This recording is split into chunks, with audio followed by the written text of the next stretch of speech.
Hello, guess who and guess what? Well, the guess who is me, Robbie Susan Chandler, an independent Stampin' Up! Demonstrator who lives in Quincy, Florida, right outside Tallahassee, Florida. If you live in the area, I actually hold classes in my home, and I would love for you to come over and join me. I hold my classes on Sunday afternoons around 1:30, Mondays at noon, and Thursdays I have two classes, one at noon and one at 5 o'clock. So like I said, if you're in the area, come over and join us. Now let's see what the what is today. Wait till you see this card. Isn't that beautiful? This is the Blessed Beginnings bundle. But wait, there's more. It is a easel card. Isn't that gorgeous? You see from the side, you can see the easel, and when it sits on the table, it sits like that. But I just love this card. I think it's so pretty. And this is one we did for our Easter cards. But I don't need another Easter card, so today we're going to do just a little bit different with our sentiment. But let's get started on this. I know you're thinking, ooh, that looks hard, but it's not. It really isn't. Okay, so our base here that you're looking at is the thick white, and the thick works a little better, I think, because it stands up better and holds up better. And this piece is 11 by 4 1/4, and you're going to score it in half at 5 1/2.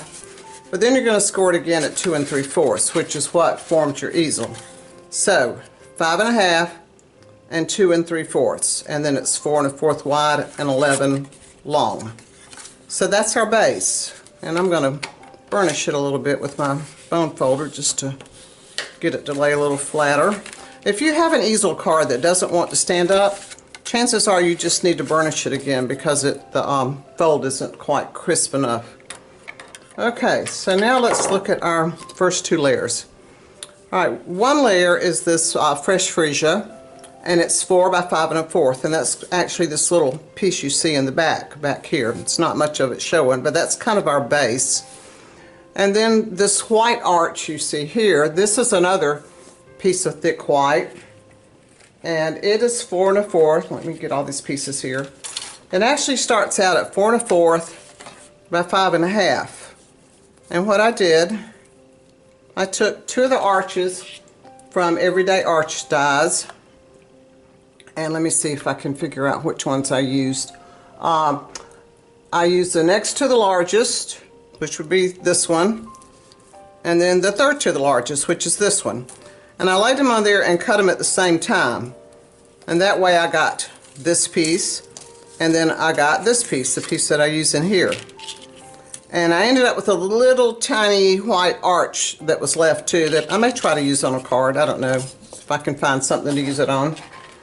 Alright, so that's our little white pieces. Now let's see, what do we got? Okay, so you notice this has some texture to it. So I embossed it with Stone and Vine embossing folder, and this is one of our thick ones, and you need to use our gray specialty plate with it. And then I just adhered it to this 4 by 5 1/2 piece. I just glued it down like that. And I have one I've already done. There we go. So that's our first layer. Now once you get that done, I would not advise gluing it on yet because you need to get these pieces done first. So let's work on those. So let's start with the white arch. Now I'm going to turn it over because I've already done my sponging on it, and you see that we call this brush bruises. I learned that at Long Beach last week, weekend before last. When you're using blending brushes, when you first hit it, you'll get this little funny spot. That's why you usually start off and then come on. But I didn't want to start off and come on because then I'd have all this ink on the edges. So what I did, I used fresh freesia, and I inked it up, and then I started my brush in the middle and swirled going out, because my church is going to cover that blotch. So I just continued until I got it as deep as I wanted it. And then I added a little old olive to give it a little grassy look on the bottom. So that completes the arch here. Now let's talk about the church. There's several pieces to the church. Let me pull that over. Alright, the church is from the Blessed Beginnings stamp set and dies. Here are the dies over here. And this is the church, and the church has several pieces. One is this roof, and I cut this out of Find it right here. It's called Earthen Toned Metallic. So I cut the roof and the door, and the die for the door also includes that little tiny heart cross. And you see the little tiny cross right here? That's included with the door. So we have those pieces, and then the church. So I stamped my church in Secret C on some white. Now this white is different. It is called wood texture. So I wanted my church to have a little wood look, and I hope you can see this. You know what? Let me pull it out. See if you can see the texture to it without that glare. All right, can you see that? It has a wood texture to it, which is really cool since we're doing a little white wood church in the woods. And maybe you can see it in this picture. So I just stamped it in Secret C on it. And then I took light lemon lolly, and let me just scoot this over. I just lightly colored in my windows. And I did this opening up here because I knew it was light. And then the other window. And then I also decided to make it look like there was light shining through. So I just dabbed a little Wink Castell on there. And I like to dab Wink Castell sometimes because if you're not careful, it will smear your ink. Alright, so now we've got our windows done. Now all I colored here was the roof, the steeple, the roof, and the foundation down there. And that is colored with the one called bronze. And I just took my pen and just started coloring. Now you'll see the textures show up when you start coloring on this. And I'm not going to color this anymore because I've already got one colored, but that's how you color it. And see, this one I've already colored. Now I want to show you a little secret. The little secret I want to show you is a color lifter. Now, notice this one. It's all solid. I'm going to take it. Let me get these pieces out of the way. I don't want to work on top of this. I'm going to take the color lifter, and I'm going to take the little end. I'm just going to kind of scribble down this side a little bit, and then scribble a little here, and some on this side of the roof, and some here, and some over here. Now what a color lifter does, it lifts off the color. And I hope you can see it already starting to lift that color off.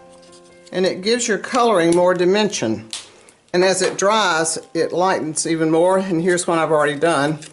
So you can see where it's lifted the color off here. And this one's starting to dry and you see more color lifting. It just gives it more dimension when you do that. And then obviously I have put my little door on, and the roof frame and the cross. So now that I have this done, I'm going to pop this down right here in the center. And the thing about that brush bruise in the middle that's so dark, when you put your church down, that covers most of it up. So see, you've got that nice little look right there. Alrighty, it slipped over a little bit on me. Okay, there we go. And I moved it over a little bit because I'm going to put a tree here.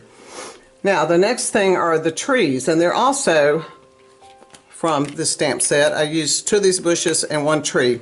And I stamped them in Mossy Meadow. And see, here's the dies for them. I had to cut 2 of these and 1 of these. And I stamped them in Mossy Meadow, but I stamped them on Old Olive. So see, I have a darker outline. Now here's a tip. I don't like to stamp on white and color something in, because then when you cut it out, you've got this white rim going around the edge. So I like it all green. And then I took this SU100, one of the natural blends, and colored my trunk. So let's pop our tree on.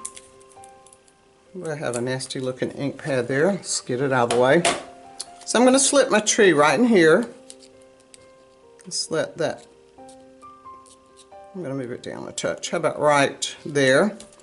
And then I'm going to put my little bushes, one on this side and one on the other side. Okay, so there's our front. Isn't that pretty? So let's put it on. Here, I've got one that's got dimensionals on it. Let's put it in the middle of our front piece. Now, you notice I like to use the edges of my dimensional sheets, but when you're doing something big like this, always put one in the middle so it won't sag. So let's just pop this down right there. All right, now see, there's our focal point. Isn't that beautiful? Let's glue it on. Now, when you're making an easel, here's the rule. Always put your glue on the bottom half of the front. That's the first thing you have to remember. Don't put it on the top, just the bottom. And just lay this piece down on the front like you would a full front. And that way the bottoms are going to adhere together only. See, there. Don't slide this down, but make sure you're gluing bottom to bottom. And that way your easel will work. Now, let's see, where are we? Okay. For our stopper, I'm going to let that dry for a minute and I'll talk about the little, what I call the stopper. Stopper is this piece that keeps your easel up. This paper is lovely and beautiful, and I've used this piece out of it, and it's got a lot of pretty pieces in it. And then this is just fresh freesia, and it's 4 1/4 by 2, and this one's 4 by 1 3/4. And I just put these together with dimensionals. Now, this card was an Easter card. I don't need any more Easter cards, but I like to donate my cards to the church, and they send them out to all the members of the church for birthday. And I started put happy birthday, and I said, you know what, I'm going to put let's celebrate, because it could be used for something like baptism, maybe even wedding, something different. And if you got let's celebrate, they could celebrate something else. So let's just put that right there. All right, now where you put this piece is going to determine how high your church stands up. So I'm going to show you a comparison. This one I put towards the front more. This one I'm going to back up more. Let's say right. Let's put it right. Let me move it over a bit. Let go. About right there. All right, so if you put it there, it really stands up really tall. You can see from the side. So here's the difference in the two. I don't know if you can see much, but this one has more of a straighter stand up. This one is tilted a little more. So where you put this piece will change that. So that's the card. Isn't that cool? I love this card. I think it's so pretty. I love all the little Eastery soft colors. So please like my video and share it. Subscribe to my channel. If you don't have a demonstrator, I'd love to be your demonstrator. I will have links to all the supplies down below if you need to purchase some of them. And if you'd like to be on a team, I'd love to be your team leader. Let me speak clearly, please. So until next time, stay well, be happy, and happy crafting.